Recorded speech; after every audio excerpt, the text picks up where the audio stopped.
So art of sharing and caring, that is the topic. Nurturing relationship, she says that don't go for that topic, we will go only for art of sharing and caring. Some people were asking me a question about that only, nurturing relationship. Anyway, what I will do is first I will tell about art of sharing and caring, and then during question answer session you come up with those questions regarding relationships, and we will dwell on that. In a nutshell, I told at the time, nurturing relationships is like nurturing a small plant. Nurturing relationship is like nurturing a plant. You require good soil, you require good fertilizer, you require good weeding, you require good guarding in the primary stage, and most important thing is of course, water.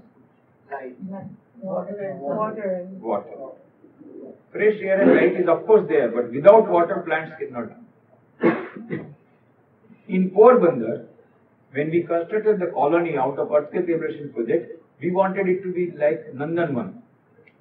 So we planted many trees, all got destroyed. We gave a lot of water, still it got destroyed. Why? Because in Porbandar, only 10 feet deep if you go, is lot of water, but it's saltish water. Because it's near the ocean. So, water is not enough. Water is not enough. It must be sweet water. Similarly, if you want a relationship to grow, love is not enough. It should be sweet love.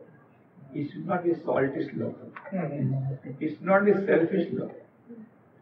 Most of the time, our relationships break when selfishness comes. Always remember, any time if a relationship is not prospering, it is because we are not given sweet water. Either we have not given water at all, not given love. Even if we have given love, it is selfish, saltish love. So whether it is between parents and students, their parents and children, or teachers and students, husband and wife, mother-in-law, daughter-in-law, any relationship. Main thing is this: it should be love, sweet love, not saltish love, not selfish love. Anyway, I will come to that stage later on during question answer session, but now I want to concentrate on the art of sharing and caring. Why should we share and why should we care? That's question number one. There are so many people who do not care about others. Who do not care. They care for themselves, not even their family members. Not even their family members. I want to live for myself. I must get the best food, best clothes. I must get the best amenities. That is enough. That is enough. So, this is one type of human being. They are slightly better than animals. Walking with 2 legs instead of 4 legs, that's all. I told you the difference between man and animal. So, they are living for themselves. Animals also live for themselves. Rather, sometimes some animals have got little more unselfishness than the animals, than these types of human beings. Purely selfish human beings. So that is one. Living for themselves. Second is those who live for only their family members. मैं, मेरी बीवी, मेरा बच्चा, मेरा मकान, देश जाए बाहर में समाज जाए. I live for my family. My family is very nicely settled. I have got my family members are happy. I am happy. I don't bother about the nation or the society. Third type of people, they feel concerned for the other people who are living side by side, for the animals, for the people all around. They say that yes, when we do not take food, we feel hungry, we feel miserable. How much they will be feeling miserable when they don't get food. When I get hurt, I get a lot of suffering.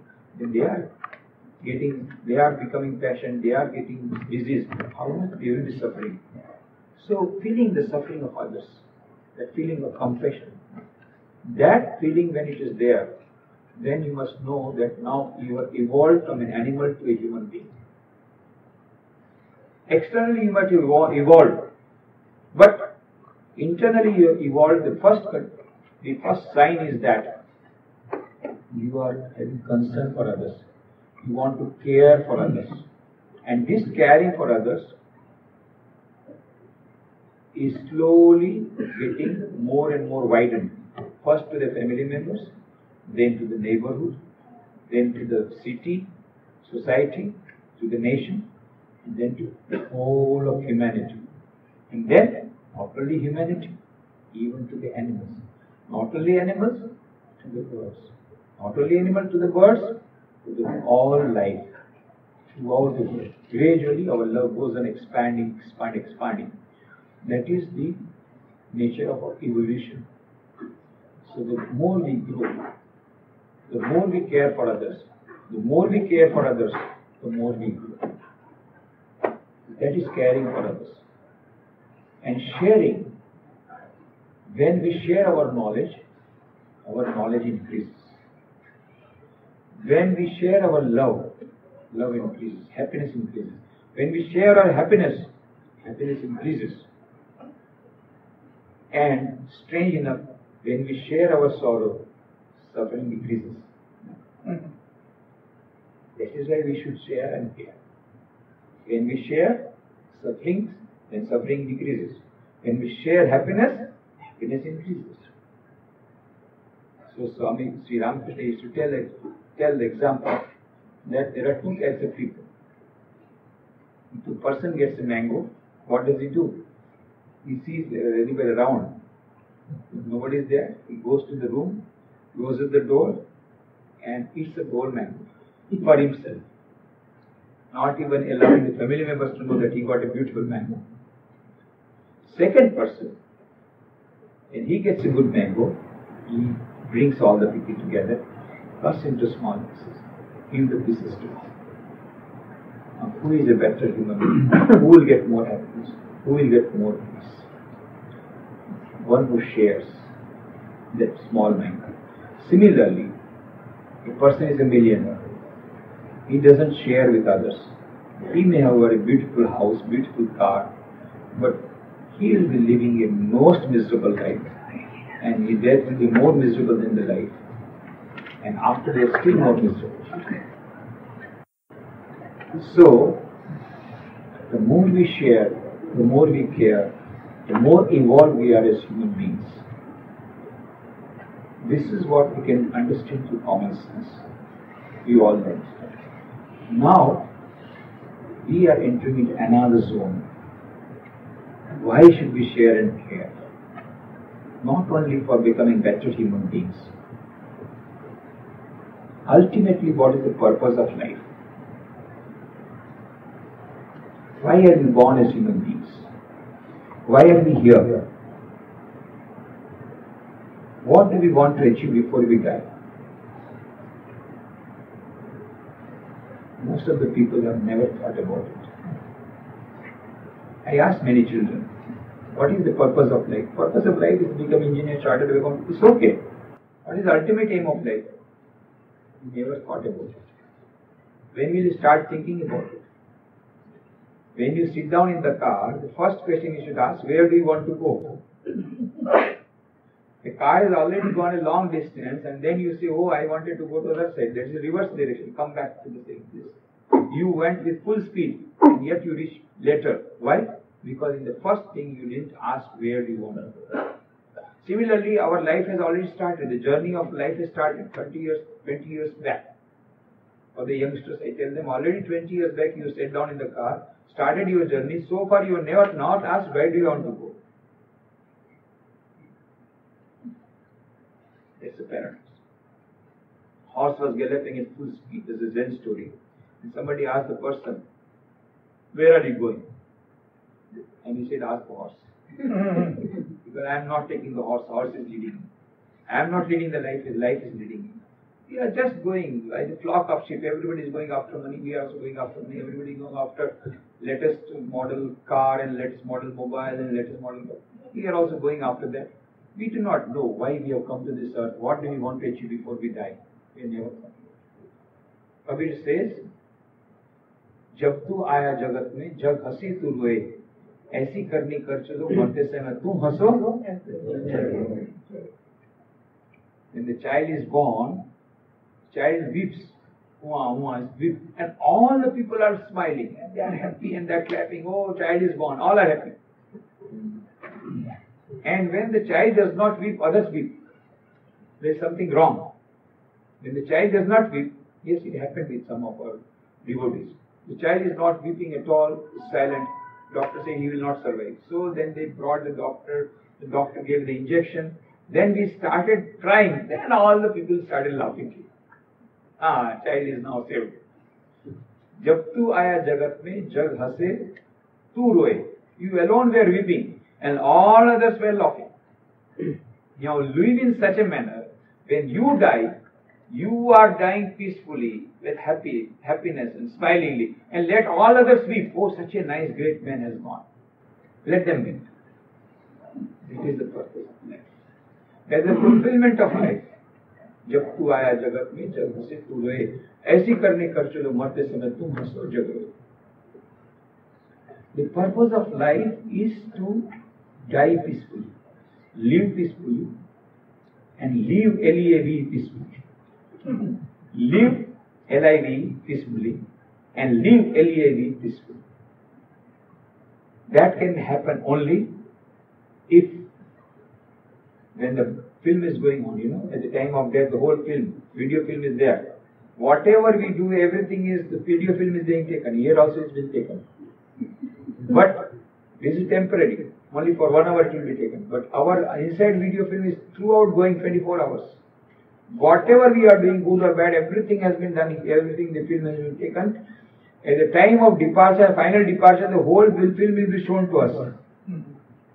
At that time, if we have done good actions, we will feel so happy. I have done nothing wrong. I have tried to serve humanity. I have tried to serve God in man. I have tried to serve God, and so I am going to go to God. So happy. I will be going to God. I don't feel misery at the time of death, because I am sure I am going to God. But all others will be weeping. Such a nice person is weeping. So that is the purpose of life. We have to know the purpose of life.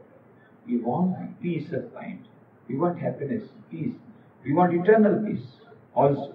We want infinite joy also. And that has to be obtained by manifesting the divinity. That divinity has to be manifested. Then only we will achieve our purpose. And how to manifest the divinity? By practicing 4 yogas, as I told you. Now, most important yoga of all the 4, for all of us, is Karma Yoga. Because we cannot avoid Karma Yoga. Most of us will have to earn our livelihood. Most of us will have to work. So, when the work is converted into worship, we cannot remain confined to 24 hours of spiritual practices. It's not possible for most of us. So that is why Karma Yoga gets maximum importance in the modern age. That's why Swami Vivekananda gave the maximum importance to Karma Yoga. That's why Bill Gates also most favorite book is Karma Yoga. I was very much surprised when I read that Bill Gates was interviewed by the journalist in Calcutta. Why have you come to India? Because I have got a great respect for Indian culture. How did you develop? By reading the books of Swami Vivekananda. Then he was asked, have you read any book? He said, I do not go to bed without reading pages from the books of Swami Vivekananda. Karma Yoga is the most favorite book. When I read that, I couldn't believe, because my concept, my idea about Bill Gates was one who believes in cutthroat competition. At that time, I am talking about 10 years back.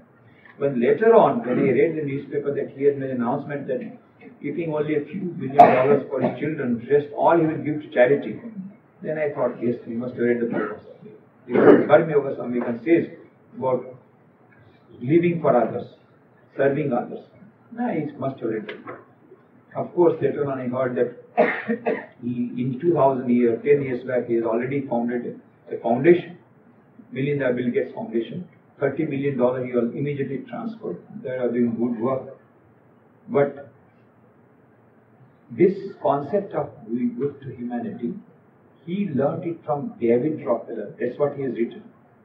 And this reading the book of Swami Vivekananda may be a later thing. But I think he himself has told there, he has in his website, if you find, he has not given credit to his to Swami Vivekananda book. But he says, I learned everything. I mean, this inspiration of philanthropy he got from David Rockefeller. But from where did David Rockefeller get the inspiration? He got from his great-grandfather, John D. Rockefeller. From where John D. Rockefeller got the foundation? You know, he provided the land for United Nations building. He started Rockefeller Foundation, through which so many Nobel people got Nobel Prize doing research in wheat production and all that. Dr. Barlow, he produced wheat, a special type of wheat variety which saved the whole millions of people of the whole world from starvation.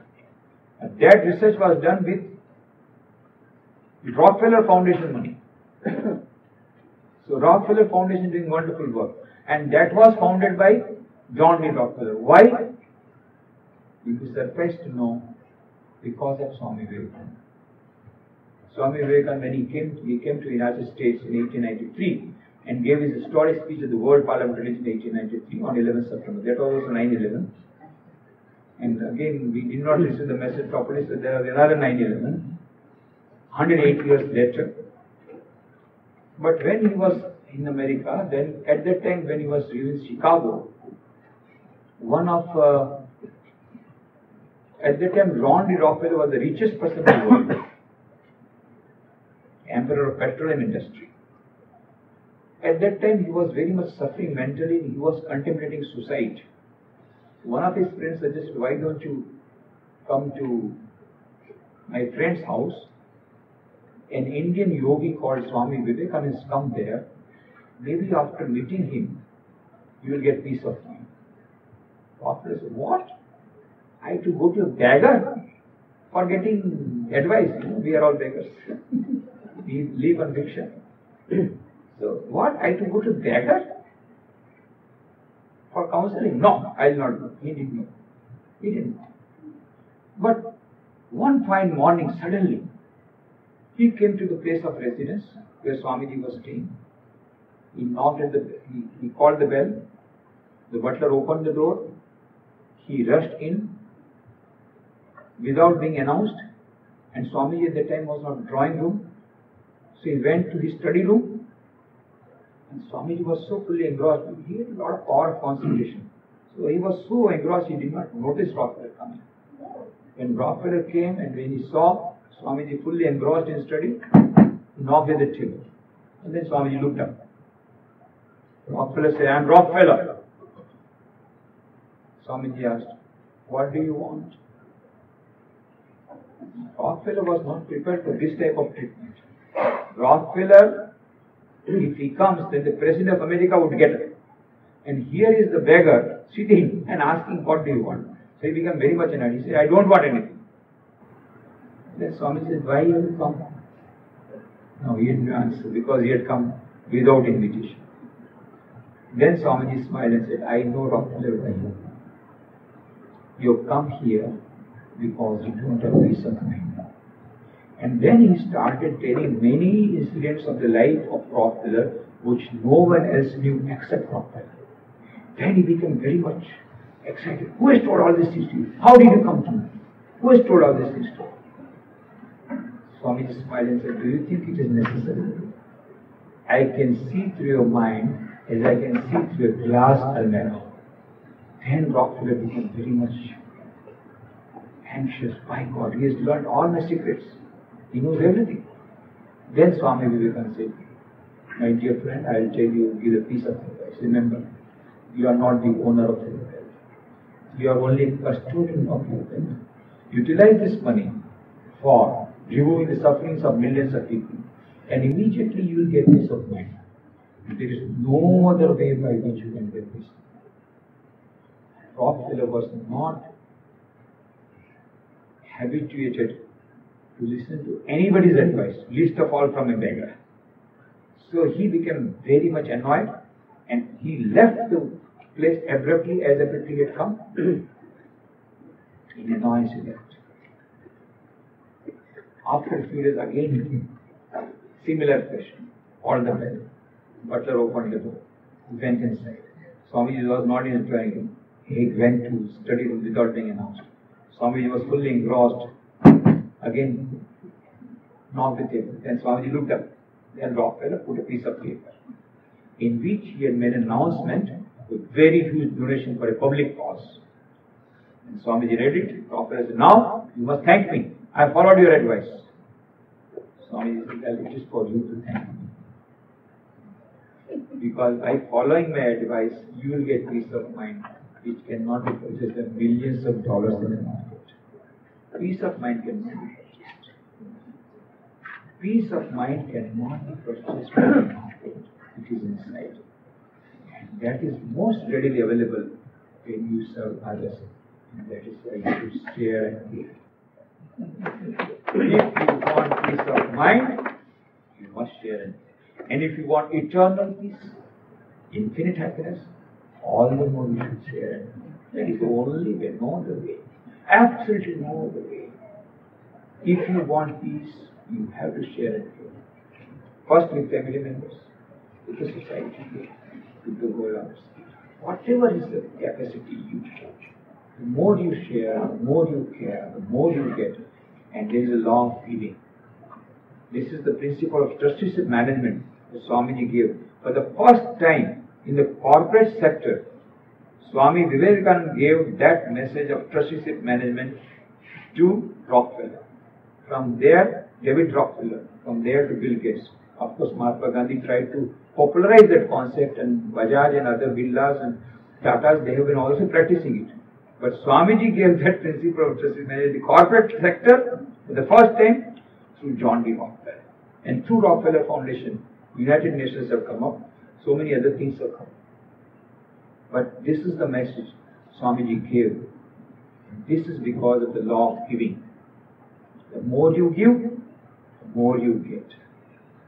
And you get not with simple interest, with compound interest. Always law of giving. Swami Vivekananda says, unselfishness is more paying in the long run.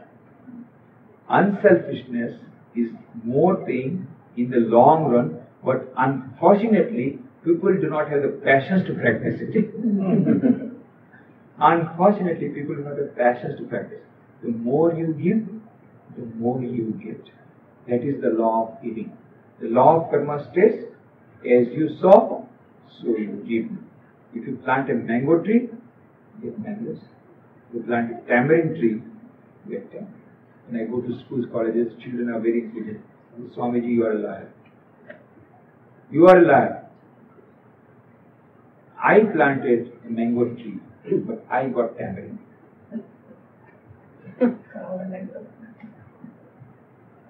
I spoke the truth. I am getting better. My father is very honest and he is driving a motorcycle. My father's colleague takes money from under the table, fully corrupt, and he is driving a car. Where is your law of karma? I said, wait. After 10 years, your father will be driving a car and his colleague will be in central jail. And that really happens. That really happens. It takes time. You will get the reward. Good action, good reward. Bad action, bad reward. It may not come. If you plant a mango, I said, what plant? You planted a mango tree yesterday, you will get mango, but not today. Get after 10 years. And this tamarind is not yesterday's tamarind. You yourself planted 10 years ago. Whatever we are getting is fruits of our own action. But it takes time. We are saying only the current account. His current account is so much, and yet he is suffering. But you have not seen. The other person is not having current account, may be small, but he has got a lot of fixed deposit. That's why he is enjoying. That's why he is enjoying. But when that fixed deposit will be exhausted, again he will also suffer. So, You don't have to see only the current account. You must see the fixed deposit. Why is enjoy? Why is suffering? So both the account record. Similarly, our karmas, we have to see Sanchit karma, we have to see the Kriyaman karma, we have to see the Prarabdha karma. These are the three types of karmas. So any karma, but karma, theory of karma, law of karma states is supreme in the mental world. Just as law of gravity is supreme in the physical world, law of karma is supreme in the mental world. Law of giving is supreme in the mental world. Some people say, we don't believe in the law of karma. I said, whether you believe it or not, the law of karma will act. Because it is a lighthouse principle. There is a beautiful book by Stephen Covey, The 7 Habits of Highly Effective People. You must have read that book. So there he gives the example of a sheep. Sheep is going, from the other side there is some light seen, and so the captain is told maybe there is a sheep coming from the other end. So the captain gives a message over wireless. Please move your sheep by 20 degrees, otherwise it will collide. And the message comes from the other side. You please move your ship by 20 degrees, otherwise it will collide. And the captain got very much annoyed. He again gave the message. I am the captain of the ship commanding you to move your ship. Who is at the other end? In the wireless message, sir, I am a humble operator of the lighthouse. If you want to move your ship, okay. If you don't want to, okay. For me, it's okay. I am sitting in the lighthouse. If you don't believe in the lighthouse principle will act. Whether you believe it or not, law will act. Go to the multi-story building, Empire State. Empire State building is the tallest, no? Now, in New York. Go to the Empire State building. Go to the terrace. Okay? And announce, I don't believe in the law of gravitation, and jump. Walk into the thin air. What happens? Next day, New York Times will bring out your photograph. This person did not believe in the law of gravitation, yet the law of gravitation worked and died unconscious, died on the spot. So whether you believe it or not, the law of gravitation will work. Similarly, whether you believe it or not, the law of karma will act. As you saw, so you reap. If you do good action, you get good result. If you do bad action, bad result. If you share and care, more you get with compound interest. That's why you should share. That's why you should care. The trusteeship management principle says you should share and care. The law of karma says you should share and care. The law of giving states, the more you give, the more comes back. I remember a very beautiful joke. A person was unemployed. He tried various means. Recession has come. So it was a period of recession. Now the recession is receding in America. In India already it receded. But America also receding, but still it is little there.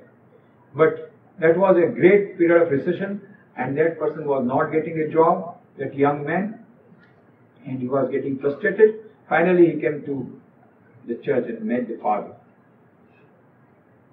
And he said, Father, I am very much frustrated. I am not getting a job. Father said, you pray to the Lord. I am praying, but it's not working. Prayer is not working. Prayer is not working. That is a big problem. Prayer is not working. You see, Father said, if you make the prayer holistic, then it will be more effective. It's more effective. You have to make your prayer holistic. What is holistic prayer? Holistic prayer is give and take relationship. You tell God, I will give you something, then God will be bribed and give you something. So, just as in Gujarat, માનતા માને લો જો તમે મારા husband નું transfer કરશો તો હું તમારે ત્યાં પેલા મંદિરમાં જઈ અને સવા શેર તમને મીઠાઈ ચડાવીશ. Something like that. Some sort of, some deal is there.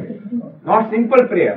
Along with the prayer, you give something, some promise or something to God, some sort of, give and take relationship. So, he said that you make the prayer holistic. It should be unselfish prayer are granted more quickly. Then he said, okay, what I should do? Then he said, okay, you tell God, oh Lord, if I get a job, 10% of my income I will give for charity. It makes the prayer holistic. This is a more unselfishness you are practicing. He said, I don't mind it. Because at present I am having 0 rupees. If I get a job, no problem. I will get 10%. Okay? You pray. So I started praying, oh Lord, if you get me a job, 10% I give for charity. And he got the job. And the first week he got $100. Immediately came to Father, $10. This is your charity. I give to you. Second week he got $200. He gave $20. Then after some time he got $1,000. He gave $100. Then it came to $10,000. And now he used to give $1,000 as charity. Father, it is too much. Father, it is too much. Is there no way by which I can escape from this place? $1,000 charity, can you imagine? It's a very big, huge amount. Father, is there no way out? Father was very intelligent. He said, my dear boy, you see, whatever promise you have given to God cannot be taken back, but there is a way I can help you. You tell God, please reduce my income. So that he gives you affordable, so that the donation rate you to be is affordable. That is the only way. So, this percentage is always there. The law of giving states, the more you give, the more is taken back, is given to you back. That is the law of giving. That's why we should share and care. More important is, I am coming to the last point. Why should we share and care? Sri Ramakrishna was sitting in his room. You know, Sri Ramakrishna was the priest of Dakshineshwar, Mother Kali's temple. He was sitting. And he was sitting in his room. That room is still there. If you go to Calcutta, visit Dakshineshwar temple, that room of Sri Ramakrishna has been kept as it is, and the 2 cots are still there, same cots. One small cot on which he used to sit, one big cot on which he used to sleep. So he was sitting on a small cot talking to devotees, and devotees were sitting on the floor and they were listening to him. Among the listeners, there was a college student whose name was Narendranath Datta, who later on became Swami. He was also sitting there. And some of his friends were there. Sri Ramakrishna was talking about Vaishnava religion. He said, you know, in Vaishnava religion, 3 things are very important. Number 1, Name Ruchi. Name Ruchi honi chahiye. That means you must take the name of the Lord. You must chant the name of the Lord. That is first thing. Second, Vaishnava Seva. You must serve the Vaishnavas. Third, Jive Daya. You must show compassion to the human beings. Jive Daya. You must show compassion to human beings. When he told Jive Daya, he immediately went into super conscious state. And when he came back from the super conscious state, he said, what? Jive Daya? Showing compassion to human beings? Who are you? Who are you to show compassion? You, a small tiny creature, you will try to do good to others. You will try to show compassion to others. Small kid, small kitanu, small creature, you will try to do good to others? No.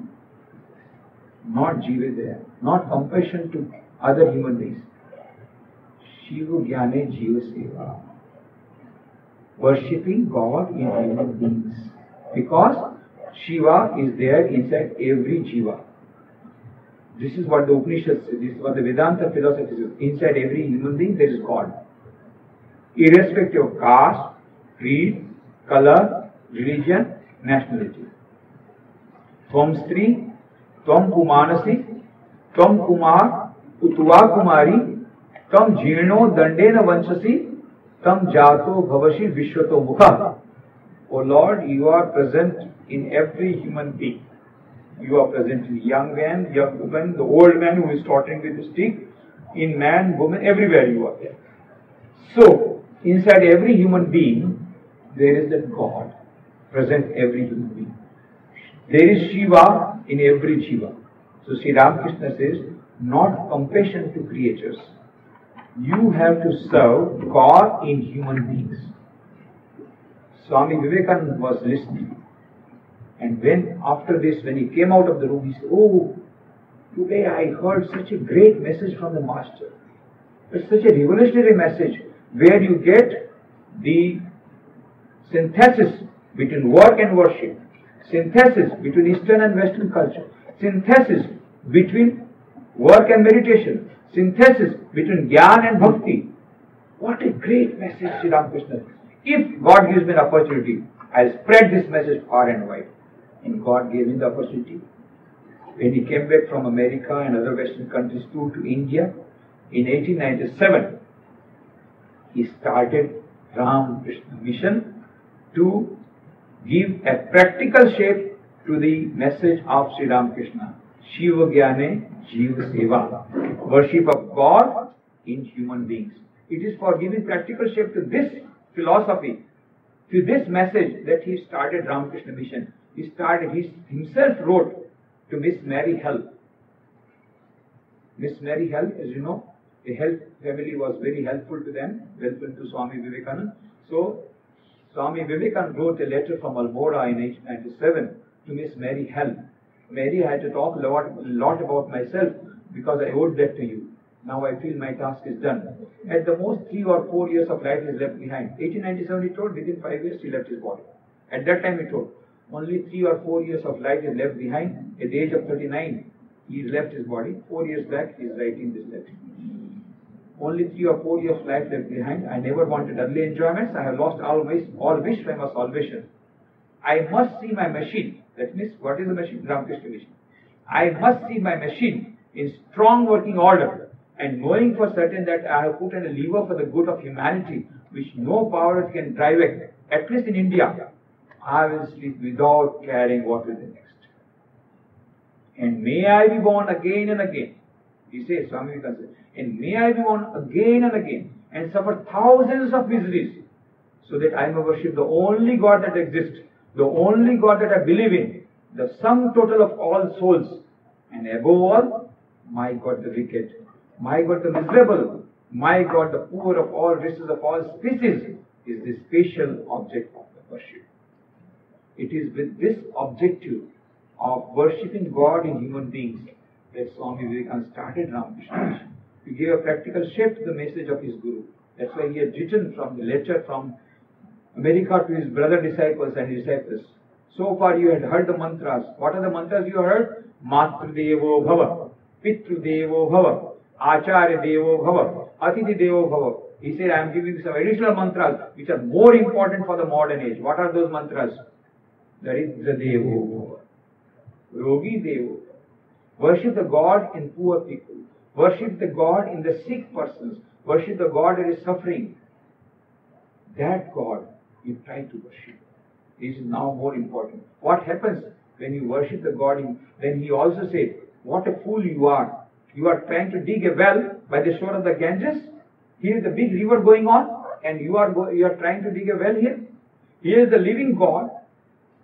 You are not worshipping that God and try to worship the image, God in image. There in the image you have to do Pran Pratishtha. Here in the human being already Pran Pratishtha is a living being. And living that worship of that living human being, you want to worship a stone and try to have Pran Pratishtha there? First try to worship God in man.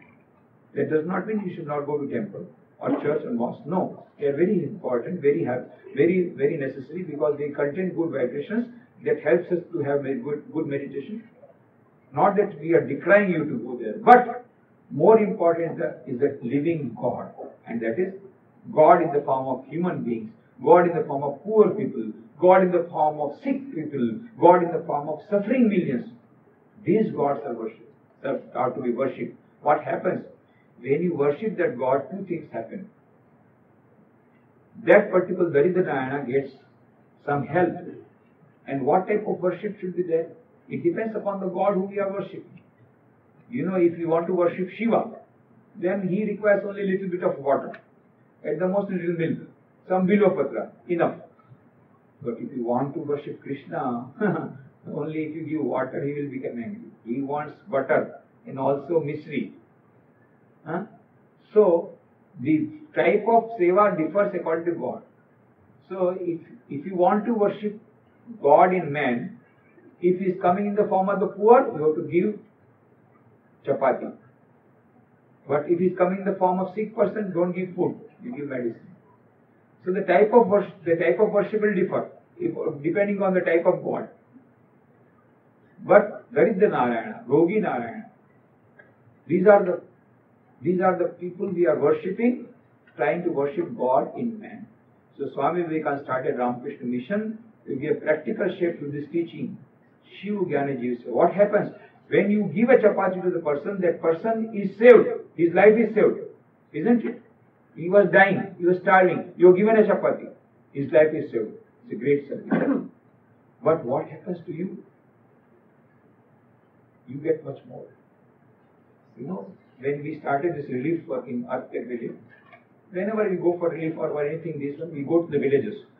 Now village people have become very wise, they are clever. Then all the villages, we had a meeting of the villagers. Villagers said, you come here, we know there must be some purpose.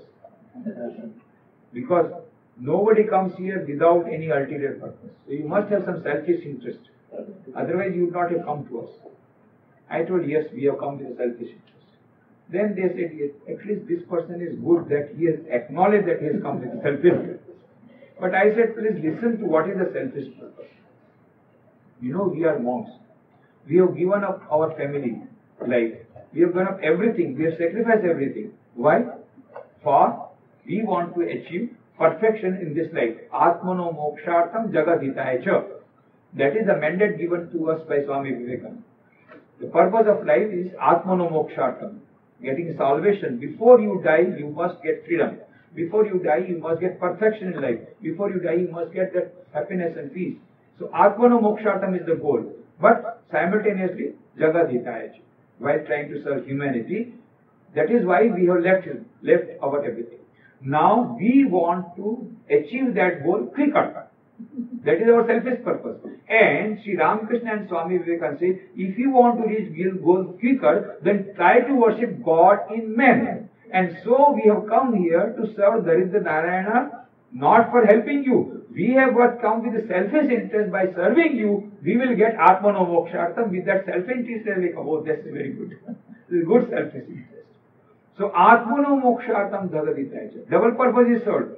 The persons to whom we give chapati, whom we give food, whom we give milk, yes, they are also getting help. But we are getting much more. We are getting infinite happiness. They are getting limited happiness. We are getting infinite happiness, infinite joy, infinite bliss, immortal life by serving others. So there are various ways in which this share and caring can be seen. If you share and care, what happens? That at least some Naxalites will not come to you and rob you of your property, because they will say, though, that you are sharing, caring, so their anger will be less. That is one. It will give you protection. More importantly, when you share and care, what happens? You get peace of mind, which is very rare. So, for getting peace of mind, share and care. Third thing, why should you share and care? The more you give, the more comes back to you with compound interest. It's a profitable business. That's why you should share and care. You should share and care because you are human beings. You feel compassion for others. It's a very good motivation for helping others. But Swami Vivekananda says in his book Karma Yoga, just don't stand up and say, oh, here beggar, come and take 5 cents from me and give that 5 cents. No, that is not the way. Swami Vivekananda says, let the giver kneel down and let the receiver stand up and receive. That means the person who is giving charity should be humble enough to acknowledge that I am blessed, that I was given the opportunity of doing this charity when others did not have that privilege. I have the privilege of serving you. Lord, I am so blissful and I am so grateful that you gave me the opportunity of serving you. That is the proper and the final thing Shiv Jnana achieves. That is the best way we can share and care. That is the most important reason why should we share and care? Because Atmano mokshartam jagadhitaya. When we share and care with this objective, that we are not helping others, that is also a good motivation. But we are trying to serve the human beings who are coming in the form of, trying to serve God who is coming in the form of human beings. What happens if we change that attitude? Same amount of milk powder you will give. Okay? You don't give a one liter more milk. But if you give with the idea, we are trying to share and care because we must help our brothers and sisters who are in distress, very good motivation. And that will give you two things. It will give you immediately peace of mind. Second, it will give you more money, more donations will come. The law of giving is supreme. All this will come to you. But if you give with the idea of Shiva Jnana Jiv Seva, then you get infinite joy, infinite bliss, infinite happiness, eternal life.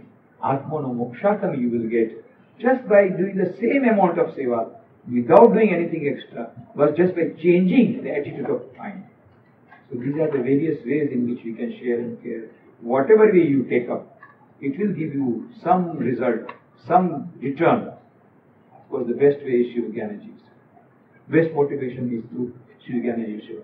So I have given a little bit of sharing and caring. Now, why should we share and care? Now, how to go about it? It's again, there are various ways in which we can share and care. But I tell you one thing. Whenever we share and care, always remember two formulas. Swami Vivekananda has given wonderful formula for this share and care. Number one, the wealth of the whole world, the wealth of Kubera, the wealth of the whole World Bank, the wealth of whole Kubera is not enough to help one single village if the people are not taught to help themselves. So we help people to help themselves. Don't make them beggars.